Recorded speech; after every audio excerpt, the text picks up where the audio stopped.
What I find incredibly boring is I can't be bothered with this whole conversation about AI still hallucinating and that being proof that AI can't be trusted. Where's accountability in that part of the conversation? What you are essentially saying is that when you have a very junior lawyer take a first pass at a contract, you don't bother to check their work either. In a lot of cases, it's lawyers standing in front of a judge going, I'm really, really sorry. I didn't check it because I didn't have time. Well, where would you have found the time if you didn't have AI? What were you going to submit if you didn't have AI? Welcome to Legal Off The Leash, the podcast where we take the legal profession out of the box and into a happier, more fulfilling future. We're your hosts, Scott Simmons and Elizabeth de Stadler. And on today's episode, we're doing a state of play in the legal profession in 2026. We're going to be talking about a few subjects that we've picked up on over the last 6 to 12 months, things we've learned from this podcast and more generally what we're seeing, feeling, thinking about. How does that sound as an episode for today? Before we kind of go off on a bit of a break for the summer/winter where you are. It is cold today and you look all Is it tanned. cold where you? Yeah. Because it's really hot here, like really hot. And I'm sat in our office with the air conditioning just so on. Look, I like winter because I get to burn things. Have I ever told you that I'm a bit of a pyromaniac? Like Nope. There was an episode in Johannesburg a number of years ago, more than a decade, so I think the statutes of limitation has run, where I may or may not have made a big bonfire in a residential area. And when I say big, we took the frames off beds. With the owner's permission, people may... Oh, right, so not your bed. No, not my bed. Not even I was just... at a party. Okay. There may or may not have been hallucinogenics involved. God. Now you have to keep this in. And cut. Anyway. Yeah, we'll see. We'll see. Yeah, I think it's a good thing to take a bit of stock. It's been I must say, this little season that we've gone through with the podcast has been quite cerebral. Yeah. We've tackled some heavy topics with some deep thinkers, I have to say, which is great, obviously. I think the world could do with some more deep thinking right about now. Yes. And I kind of thought the first season, the first 10 episodes that we did were heavy subjects, but it does feel like with what's going on in the world, the subjects that we talked about felt really timely, felt really important. Yeah. I mean, they scared the living shit out of me. Which brings us on to topic number Topic one. number one. Yeah, Elizabeth's fear for the future of the world. Fear for the unknown. Fear of the unknown. The last while I've been doing a lot of research on the psychological impact of AI and, well, it's actually not the psychological impact of AI as such as it is the psychological impact of the rapid rate of change and that people feel like they've lost a bit of control, which got me to a really cool thing. It's called Techno-stress. It's a disease of adaptation, they call it, which is when you suffer from chronic stress and it leads to mental health issues, where the catalyst for it is technology or rapidly evolving technology. And they actually coined this phrase in 1984, which, yes, is the same as the book by George Orwell, which is kind of terrifying. Yes. So in 1984, the Apple Mac was launched. So personal computers started becoming all the rage, like people started having computers in their homes, and that set off this techno-stress around that time. And it's interesting, I mean, mine centers around this fear of replacement, and it doesn't have to be like, oh, lawyers are going to be obsolete. It's more about also that the job is going to change beyond recognition for me. Yes.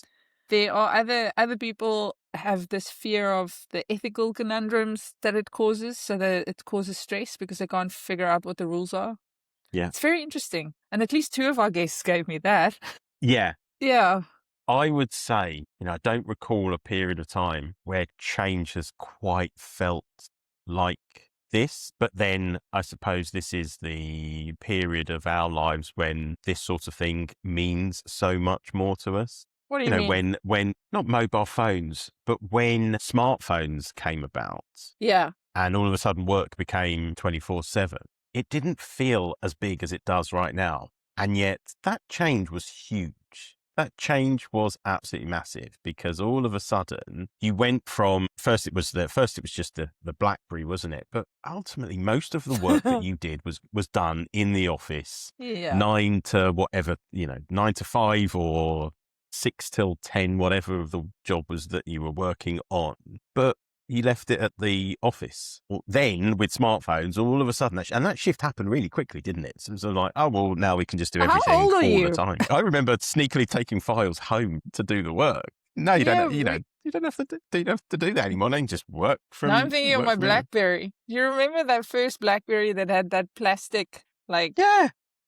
yeah, so I got one. I had only been working for a year, and then I got a BlackBerry that I came think I was out saying in the same. South Africa. Right. So, but you're right, it still didn't quite translate into this always on kind of culture that we have now since the smartphones, But the it newer didn't smartphones. feel as big, because I think now we're at an age where we've got kids and mortgages and all of that stuff going on that we didn't have back then. We didn't have as much responsibility. And now all of these things don't just impact us individually, they impact so much more of our lives. And actually just saying this out loud is actually starting to make my chest feel a bit tighter. But that, I don't know whether that's part of it as well, but it kind of doesn't feel like my kids are that worried about any of this. Although No. I'm speaking at a local school about AI and the future of work, and the kids gave some anonymous feedback about what they were excited about AI and what their concerns were about AI. And there were some interesting things on both sides of that. But I'll be speaking to them in the next couple of days, and it will be interesting to see how they genuinely feel about what's going on with AI. What's interesting about the research is it shows that, and like it confirms what you just said, that older people, not me, you, older. Just for our listeners, we're almost exactly the same age. I know it's I just difficult to look, believe. yeah, I just I know look, it's sound, and come yeah, across so much yeah, older. 60. What is interesting is the solution that they propose for it. There's a lot more breaking down of hierarchies, a lot more, not just peer-to-peer learning, but the people break down the sort of age barriers at work, and so that younger people can teach older people and vice versa, I'm sure. But I think that we're going to see a lot of that, where the younger generation is the risk that they leapfrog us old people. So I think that employers are going to have to be really deliberate about how they go about managing stress, the stress of all of this, but also how they teach people, how they help people acquire AI skill. I think is going to change a lot, which is good. That's a good Yes. change, I think. Because God, yeah. I mean, skills development has been horrible. You and I talk all the time about how out of touch universities are and how our training, we're not being trained for the real world. And like this, I think, is going to force us to take a long, hard look at how we train people, not just lawyers. Yes. My biggest concern is the institutions themselves, universities, and particularly big, well-established law firms. I think Lev Luton put it really well. They've got so much baggage with them that making these changes is so hard.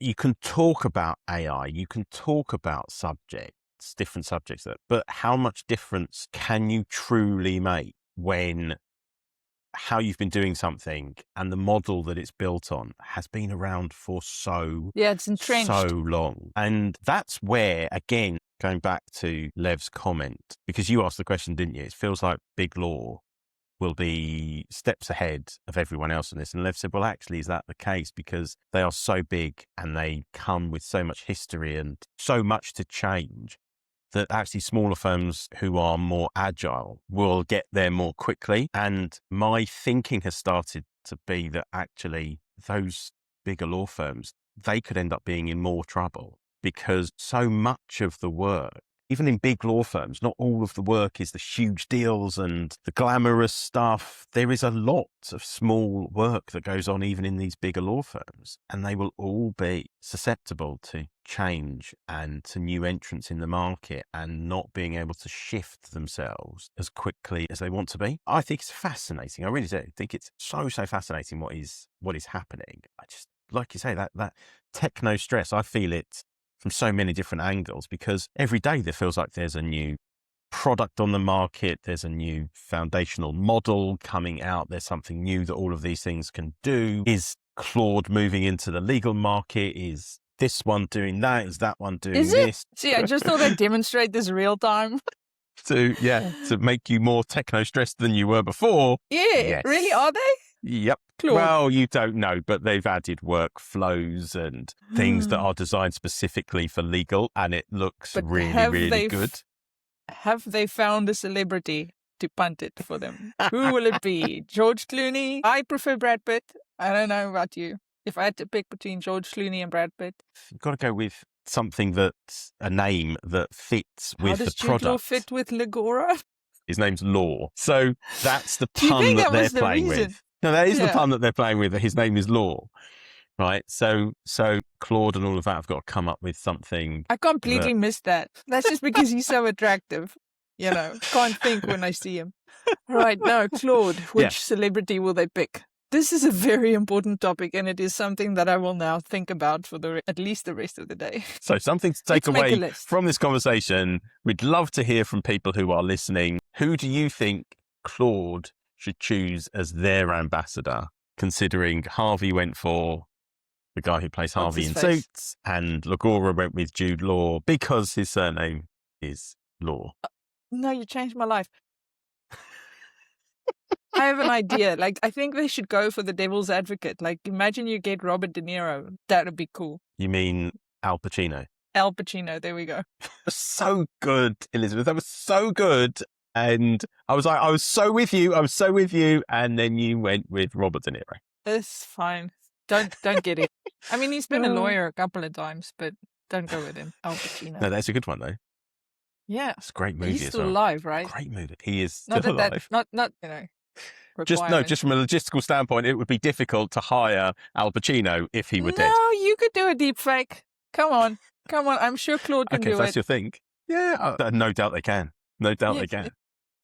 Exactly. Yeah, so this... Fascinating. Welcome to the world of Scott and Elizabeth. You're really getting into here the stuff that we don't put out on the episodes normally because it's just such nonsense. Hey, bullshit, you mean? Yeah, sometimes when I'm listening back to this conversation, I'll be doing it while I'm in the kitchen, like washing up or something after dinner. And the kids, the timing for when they walk in, it is always when you are swearing. It's the same for my kids. Whenever they walk into a room, we have something that we call them home words. So the rule is that the kids can swear as well, but they mustn't swear outside of the house because they'll get into trouble. Yeah, so they have home words, but they don't. Yeah. They're very anti-swearing, actually. Interesting. Yes. Yeah. Our youngest too. Well, we know that our youngest daughter does, but she's like hit those teenage years anyway. But she doesn't do it in front of us. We've overheard her doing it with her friends, and as long as it's not in front of us, can't. Yeah. Just Anyway, don't swear in front of other grown-ups. Mm-hmm. Yes. So the techno-stress. Where do you see things moving? Where do you see things going? Let's think about what Lev and Quentin talked about, because I have to say that for me, I was like, oh my god, yep, Quentin's looking good on this. We could all be done for in 20 years. We may not recognise. Oh yeah, I've been flip-flopping. Massively. Lev must have made you feel better. No, still too much. Do you know what the thing is? I read a really fascinating report by the World Economic Forum, the four futures of work, not to be confused with their future of work report that they put out every year. And they talk about 4 scenarios that may or may not come to pass. So the first one is what they call supercharged progress. So how you get to supercharged progress is if you've got exponential AI advancement, but also widespread skills. Okay. So then you get this supercharged progress, AI advances, but humans keep up. There's job displacement, but not massive unemployment because people create new jobs as we shed old ones. That's a good place to be. The other good place to be is what they call the co-pilot economy. So that's where the AI advancement is a touch slower, a bit more deliberate, but there's widespread skill. Again, that's where there's not as much work displacement. It's more, as the name suggests, there's augmentation of human capabilities by AI. And then the 2 bad ones. So the one is stalled progress. This is the one I think is less likely, or the least likely, is where there's very slow AI advancement with very little skills. So I don't think we're going to be there because I don't see advancement slowing down at all. But what happens there is just frustration, and we stay where we are more or less. And then the other one is the age of displacement. That's the one that scares the living crap out of me, because that's where it leads to war, right? You've got these high AI advancement with low skills. So you've got this sort of super skilled people who take over, and companies who take over the world, and you've massive unemployment and social unrest. That's the one that scares me. So why I like this report is it just very, very gently sort of said, okay, well, you've got these extremes, right? So it's not, there's a lot of gray in the middle. And I think that was what was reassuring, from what I found reassuring of Lev's talk is to say, or the episode was to say that it's not like we don't have any agency or any control over what happens next. Yes. We still have agency. Our brains are not being taken over by the AI. We can control. The bit that scares me is a lot of that control sits outside of me. Like you're looking at governments needing to take control, or regulators, or because you are going to need, I think you're going to have some regulation in order to make sure that too many people don't lose their jobs. I don't know. Yes. That's my sense. Universal basic income. Here we go. Yes, but I think it's more than that, isn't it? It's purpose. You can't just hand people money and not give them purpose. Well, I take it. Fuck purpose. Show me the money. Tom Cruise. Very good. Second time around, you got it right. No, for Claude. But why? Where's the connection? Mission Impossible. I don't know. Yeah. He's been a lawyer a bunch of times. Oh, he has been a lawyer, hasn't he? What is the one? A Few Good Jack Men. Nichols? Yeah, there we go. Yeah. Yeah. Great movie. Great movie. What is that line? You can't handle the truth. Yeah, you can't handle the truth. There we go. Jack Nicholson's in that film. Jack Nicholson's in that film for all of 3 scenes and about 10 minutes, and he got top billing in that film. Well, alongside Tom Cruise. I mean, talk about it, like impact for minimal effort. If we're talking about the future of work with AI, talk about minimal effort, maximum impact. Yeah, actually. Well done for bringing this back to the conversation. I think with the rest of this episode, I'm just going to try and force this on a tangent, and you can just circle back. Scott, circle back Simmons. The thing I would say is things are moving so fast. What I find incredibly boring, and I have talked about this, and we talked about it with Laura Jeffords Greenberg, is I can't be bothered with this whole conversation about AI still hallucinating and lawyers and law firms ending up in front of judges being told off for hallucinations and not citing properly, and that being proof that AI can't be trusted. It's such a boring conversation 3.5, 4 years down the line, because you talk about agency just now. Well, where's accountability in that part of the conversation, which is if you are using AI and not take responsibility for its output as if it were your own, what you are essentially saying is that when you have a very junior lawyer take a first pass at a contract, you don't bother to check their work either. That's what you're saying. Yeah. Because if you can't be bothered to check, and in a lot of cases, it's lawyers standing in front of a judge going, I'm really, really sorry. I didn't check it because I didn't have time. Well, where would you have found the time if you didn't have AI? What were you going to, what were you going to submit if you didn't have AI? This conversation, like it's just a replacement for a senior lawyer who should have all the answers. I find it to be so incredibly boring at this stage of things that people expect AI to be perfect. They won't engage, by the way, in the conversation where you say to them, what about your junior lawyers? Do you check their work? Yeah. Or do you just let them send off everything on their own? Do you have any verification process for them? They won't engage with that because they've got no answer for it, because ultimately the argument they're making is that AI should be perfect. I shouldn't have to verify it. What it should do is it should just make me more efficient, make my margins better without me having to do any work. And I just think to myself, how lazy are you that you think the answer is that this thing should just take everything off my hands, free me up to do the stuff that I can do elsewhere? I mean, I wonder sometimes, It's definitely an accountability issue. Like, I agree.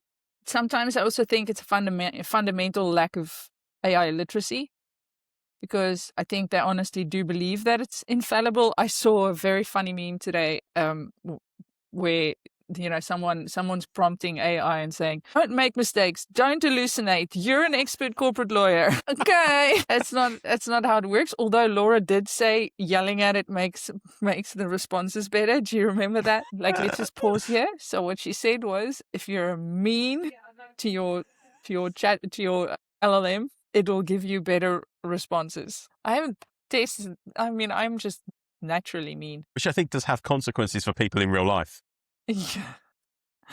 I think there's a fundamental lack of understanding or skill as well. I get the same thing in my day job when we do simplified contracts, right? People say, well, why should I get you? We'll just ask Claude or ChatGPT or whoever, take this contract and simplify it. I'm like, you do that. Yeah. You do that. Seriously, because they will literally write a 1-sentence prompt. That is just a fundamental lack of understanding of how the tool works. And then what irritates me is if the tool then fails, then you blame the tool.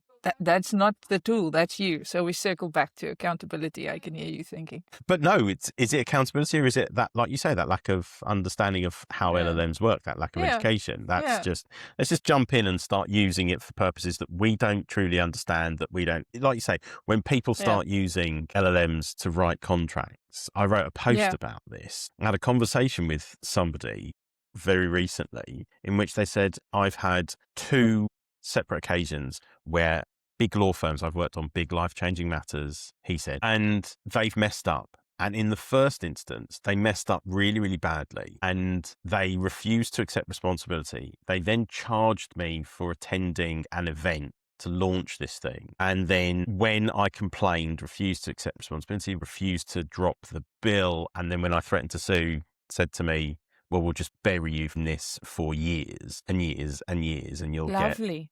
Right. So when they worked on another matter and there was a problem, this client didn't even bother to make a complaint, really say anything, and it just felt like, well, what's the point, because I can't beat lawyers. So what they've done is they've gone and built 3 lawyers inside 3 different LLMs, and what they then do is they check each other's work. So one of the AI lawyers creates the document, the other one checks it, the other one does a second check, and they go back through the cycle each time. And I had a conversation with them. I talked it all through, and I explained the limitations, and I explained why it will look good. And they know this because they use AI every single day. They're really proficient with it.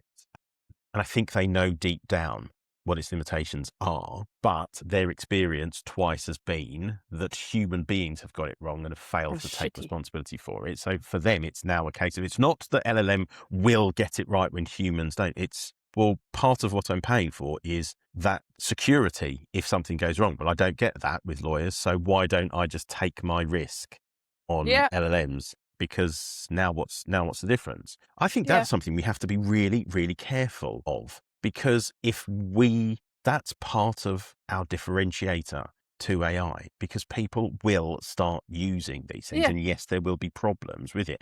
And I don't think all of a sudden there's just going to be no work for lawyers, because there's going to be years worth of problems brought about by people using LLMs to create contracts and create relationships. I think there'll be loads of... I should pivot to mop up the problems. There's going to be loads of that comes out of this. But I do also think that we are helping to create this by not understanding simple customer service, customer experience, responsibility, accountability. And if we won't do any of that, why should they bother? Exactly.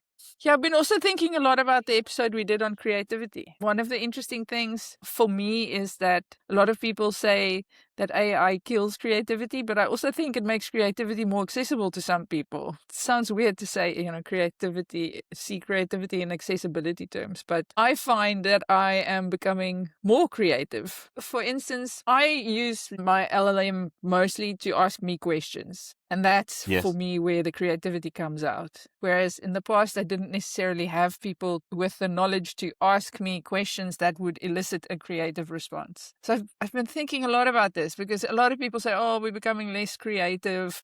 Sure, if you're asking the LLM to do your work in that, write this post for me or whatever. But if you use it as a thinking partner, then I think it actually becomes easier to be creative with the LLM. It's more accessible. You have a very knowledgeable person sitting right next to you, willing to ask you questions and listen carefully. This is so strange because I've been writing about this for that talk I'm giving at the school. One of the concerns that anonymously came out of this questionnaire that was asked of the students was what your concerns, and the response was, I'm concerned that AIs or LLMs are going to make us more stupid. Is it more stupid or stupider? Stupider, I think. Most stupid. Stupidest. I don't know. We can have an episode about that. I'll ask my parents. We can have an episode of it. Yes, please do. Ask your parents, because I'm really interested in the answer to that. But it's interesting that the kids, I mean, it's fascinating to see all of the questions that they're asked. But that idea of long-term cognitive consequences is also one of the drivers for techno-stress, right? People worrying about whether they're going to become less creative or stupider, or it sounds wrong. Stupider. More stupid. But I was looking this up. And there were a lot of places where they were using the word stupider. And I was thinking, that really doesn't sound right, does it? It just doesn't sound like the right word. It sounds wrong. I always go with more stupid. Stupider. I'm looking it up. Stupider versus more stupid. It's probably one of those things where the Americans say stupider and the British say more stupid. Yeah. Or it's just, you can use either. More stupid sounds better. It's not technically wrong to say stupider, but more stupid is more accepted. Right. Accepteder. Okay. There you go. That's true. Accepteder. It's accepteder. Right. What you just said is the answer. People use LLMs to give them the answers. Actually, what research has shown is that if you see LLMs as your thinking partner, that asks you questions but doesn't give you the answers, it asks you to give it the answers and helps you think it through. It's called metacognition. This idea of what you can gain, because this is what I do all the time as well, and I love it. I absolutely love it because it really forces me to think. I don't know about you, but my God, it forces you to think, and it forces you to ask yourself some uncomfortable questions and give some uncomfortable answers about where you are and what you're thinking and what you're doing. But I have found that to be the biggest step up for me. Yeah. Now. And it's fun. It's so fun, isn't it? It's so much fun. So fun. And it also takes care of all of those problems that people have with, like, this is my thing that is exhausting me at the moment. It's the conversations around whether it is possible to produce good writing using an LLM. Yeah. And it's the same fucking thing. If you ask it to write a article about the 5 ways in which you can, I don't know, kill your mother-in-law, in case she's listening, I wasn't thinking of you specifically, it's going to give you soulless writing. If you ask it to help you write something about killing mothers-in-law, then you're going to get a lot further, and it's actually gonna be human. But of course, if you ask it to write articles, it's gonna write like an LLM. Yes, because it is one. Yes, and I just think the opportunities are everywhere, and we are closing ourselves in. I take something like M-dashes as a perfect example. M-dashes might be everywhere now. LLMs might overuse them. But previously, people had no understanding of what an M-dash was, or how it was used, or when to use it. The conversation that has come out of M-dashes is that so many more people now know what the M-dash is, know when you are supposed to use it. Right? Right?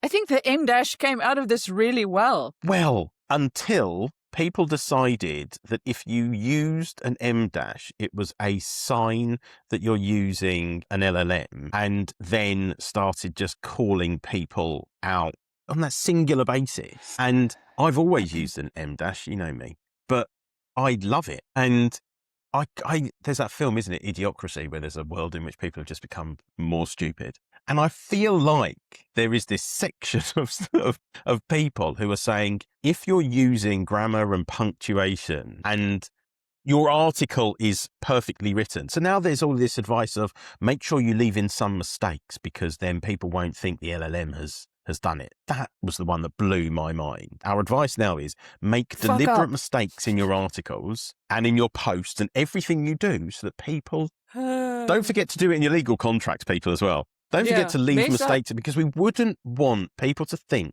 that it has gone through an LLM or it's gone through something to check your leave work. in the one-sided indemnity. Leave in the mistakes because we wouldn't want people to think you were being thorough. What with law being about being thorough, we wouldn't want people to think. This is the madness at which I think we've come to, which is LLM has taught us something and we've decided, no. Let's not use it because then people will assume that we're cheating. That's the problem for me. I know. Now I have to use semicolons too much. And like, it's hard for me because I know I'm doing it wrong. So now, and I feel sorry for the semicolon who's doing all the heavy lifting now. Yep. Yeah. Semicolon's a bit like using ChatGPT to write your court papers. It's now doing something it was absolutely not intended for. Yes. Yeah. And messing up anyway. You're talking about creativity. I think what gets lost in this entire conversation is that it acts as a tool that can help make you much more creative because it makes you think. If you ask it to do the work for you, it makes you stupider. If you ask it to make you think, what you can come up with is really quite extraordinary. The things that I'm now thinking about and it pushes you. Yeah, I've noticed the difference in you. You're less stupid. And I will tell you something else. I'm actually writing more because these conversations that I'm having with the LLMs, because they're getting me to think, I'm actually writing a lot more. Think faster. Yeah. Yeah. Yeah, absolutely. We can stop now because I know exactly what we're going to call this episode. Go on. Stupider or more stupid? Yes. Stupider or more stupid?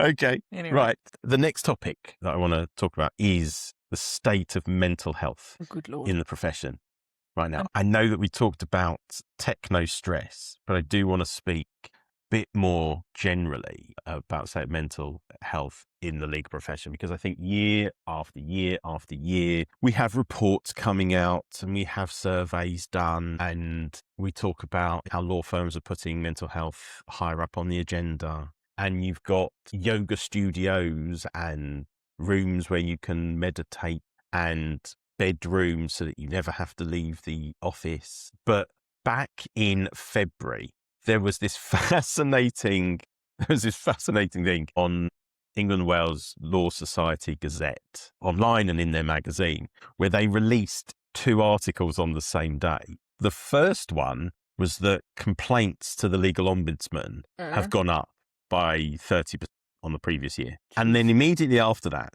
was an article about the legal mental health charity Law Care and their impact reports, where it revealed that it had supported more lawyers in 2025 than any previous year, and that included the pandemic. And just that fact that these 2 articles came out on exactly the same day. At the same time, yeah. More complaints than ever, more calls into Law Care than ever. And I go back to that point that, what was it? It was Law Care who had said in the previous months to that in their Life in Law report, that it was 90% of law firms that had been surveyed considered mental health and well-being to be a priority. Then alongside that, what was it? Back in August last year, Big Hand released their legal talent and resourcing report, which found that attrition in the legal profession is worse than ever. That junior and senior associates leaving the profession had almost doubled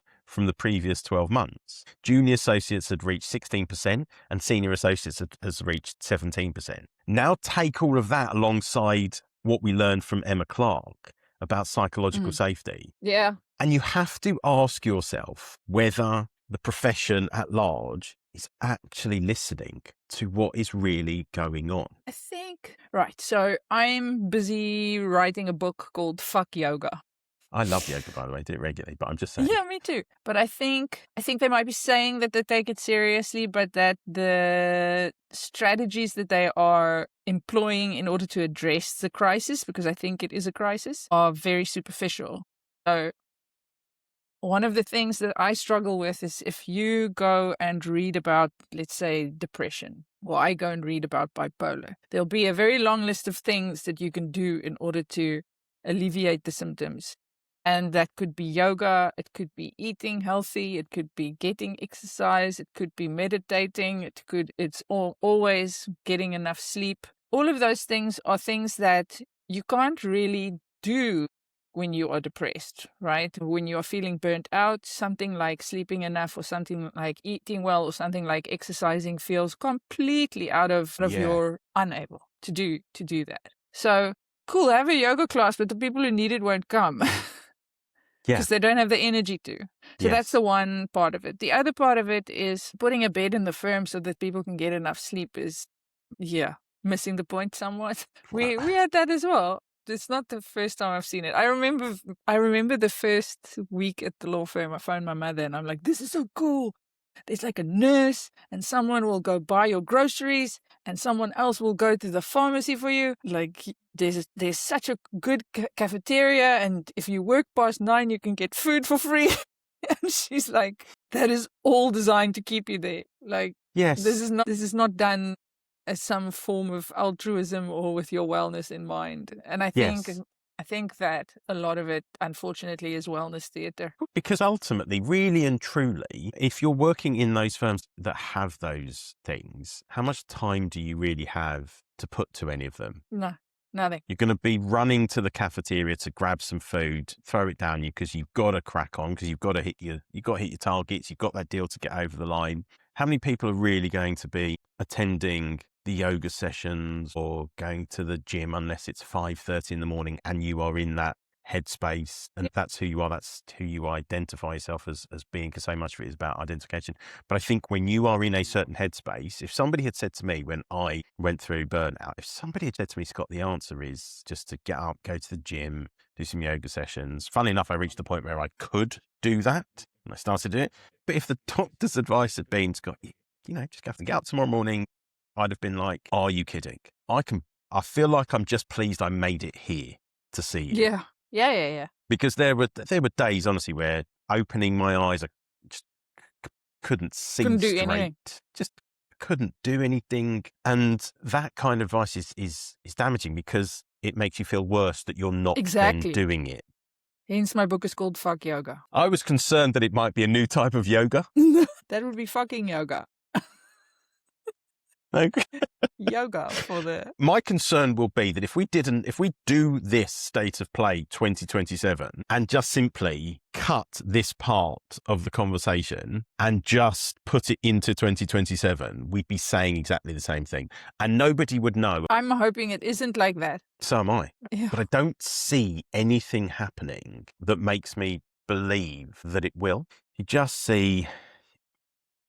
timesheet requirements going up. You just see salaries going up. Salaries don't go up for people to say you can work less, right? And those salaries going up, by the way, aren't going up because things are better than ever. Those salaries are going up because things are worse than ever and fewer people are prepared to put themselves through that. Yeah. I'd love to say that I have the answer. I do believe there is an answer, but I'm doing my absolute utmost not to mention it.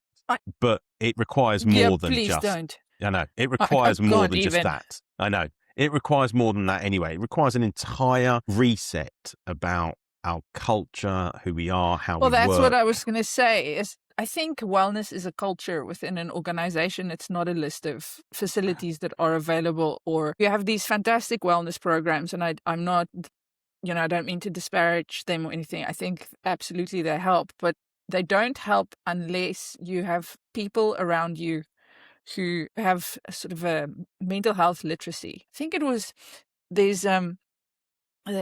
these two sisters, and I can't remember their names now, but they write about burnout, and they once said that the cure for burnout isn't overnight oats or anything like that. The cure for burnout isn't looking after yourself, it's looking after each other.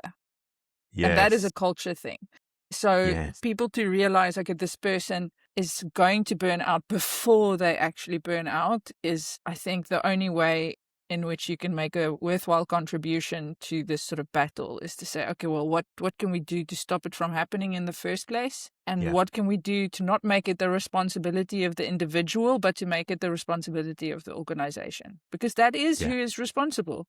I know the thing you want to talk about, which is structural and business model change within the industry. I'm not saying the word. We're not I saying the refuse. words. Maybe we should call it Voldemort or the Yeah, model who shall not be named. that kind of change is beyond the power of individuals. So you have to think about, but you can have a wellness first culture even if you have that business model. I believe you can do both. You shouldn't. Like, I know we stand on that, but even if you do change that business model, unless you have that sort of wellness first culture and mindset, you're still going to have people burning out. Yes. The system just isn't built to burn you out. Yes. That's how I feel. I think it's a culture issue. I think Emma Clark would agree Yeah. Well, about that. course, I think Elizabeth Rimmer, whose episode, it feels like it was ages ago, but it's well worth a listen as well. She heads up Law Care.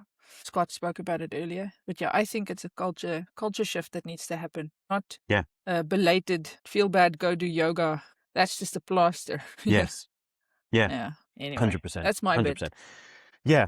Thank you for firing me up. The last thing I want to talk about, obviously, is something quite close to my heart. It's the state of business development in the legal profession in 2026. I'm still having conversations with lawyers who speak to me about business development when they're in trouble, when the downturn in work has gone on for so long that they can see the damage that it's doing financially, that they don't act quickly enough. They don't realize that law isn't just a profession, it is a business. And a business succeeds or it fails or it goes under on sales, on winning work. And this idea that we are taught to do the work that's put in front of us and no one mentions to us that big part of our job is actually going out and winning work and then teaching you how to do it. I think that in an age where, listen, I get it. I get it. 30, 40 years ago, the work did just walk through the door, but that hasn't happened now for more than 2 decades.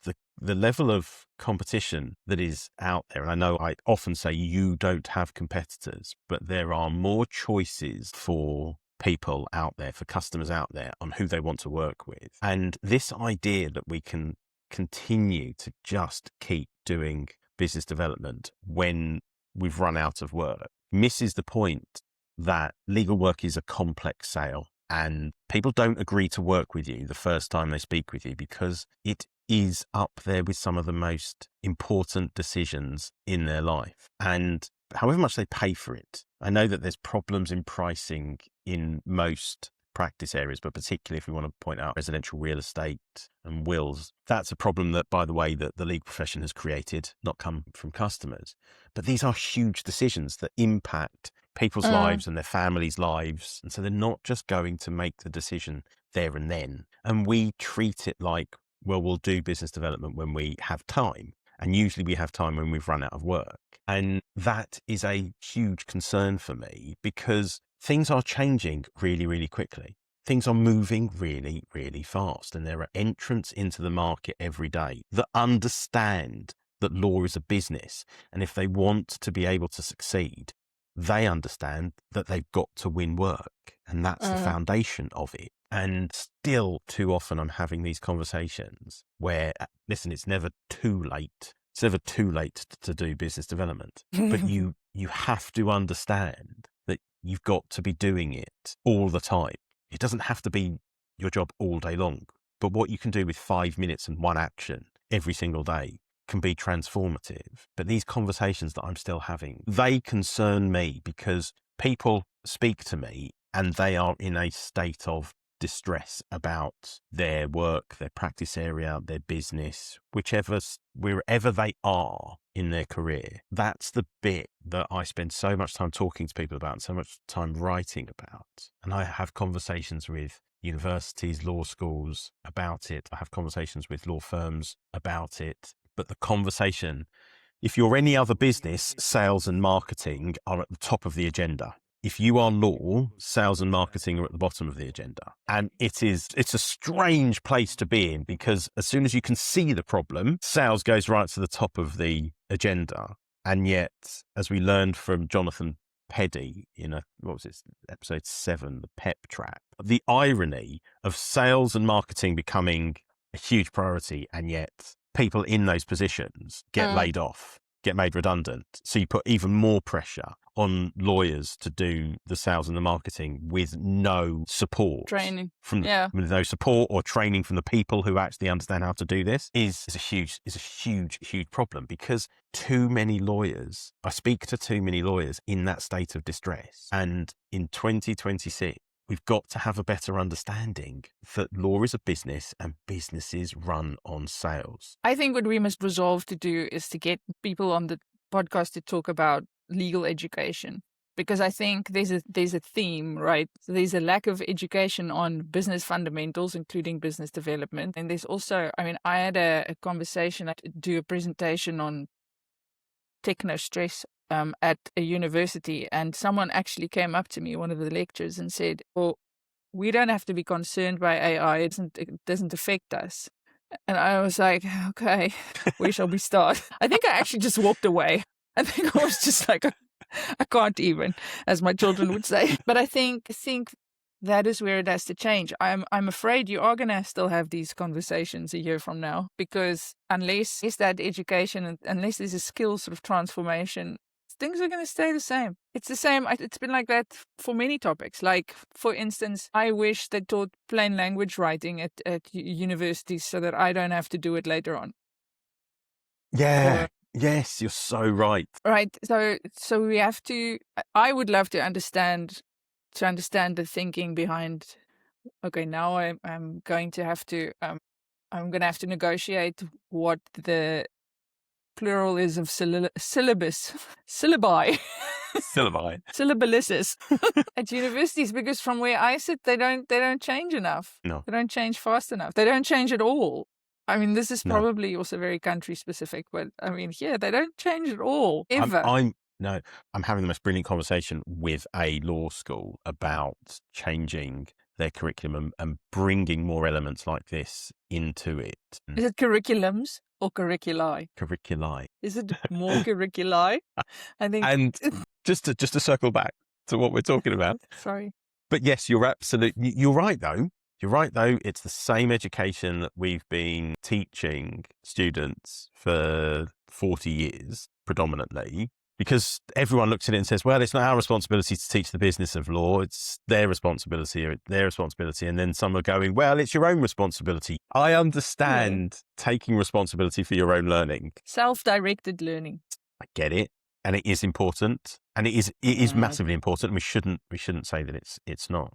But in an industry that, from the point of where we're teaching people to become lawyers, the next generation, to not teach them that law is a business and to have some business skills behind them, I think is so incredibly dangerous in this world that we are coming into, particularly now. I think it's incredibly dangerous.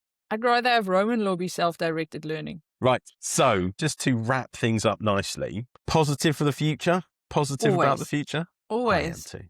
Yeah. I dig a challenge. And I think people find a way. We've always found a way. Yeah. And it's exciting to see. There are lots of people who are working on that, and it's exciting to see. So yes. Very, very optimistic. And you used the word before, and Lev used it, agency. We have agency about that can impact the future. And I think that's really important. We are taking a break over the summer. In the background, you and I will still be recording, but we're taking a bit of a break from releasing episodes until we come back after the summer. One of the things that we have been absolutely terrible with, Elizabeth, is telling people to like and subscribe to the show. So we're going to have to start doing that a bit more often. So if you're listening to this, if you love this show or even like it, or even just don't hate it, please like and subscribe to it. We'll take not hating it. Yeah. We'll even take some of them if you're willing to give it a 5-star review. But like, subscribe, please give us a review, because we've not mentioned that. And tell people about us. tell people about us. And if you've got ideas for people to come on the show, Elizabeth mentioned the more business side of law, getting more people. And we're going to be looking at speaking to people. We've got a great lineup of people coming onto the show in the next few months. But we're always looking for interesting, different voices from people to provide some new ideas, some new thinking into the legal profession. But I want to say a big thank you to Scott for coming on the show. For everyone out there, whether it is the summer or coming into your winter, we will see you again in a few months. Anything you want to say before I sign off? Yes, I'm going to sign off. Oh my God, go on, do it. We've been your hosts, Scott Simmons and Elizabeth de Stadler, and this has been Legal Off The Leash. When was the last time you did that? I'm so proud of you. I am. I remembered to do it. I think it's great.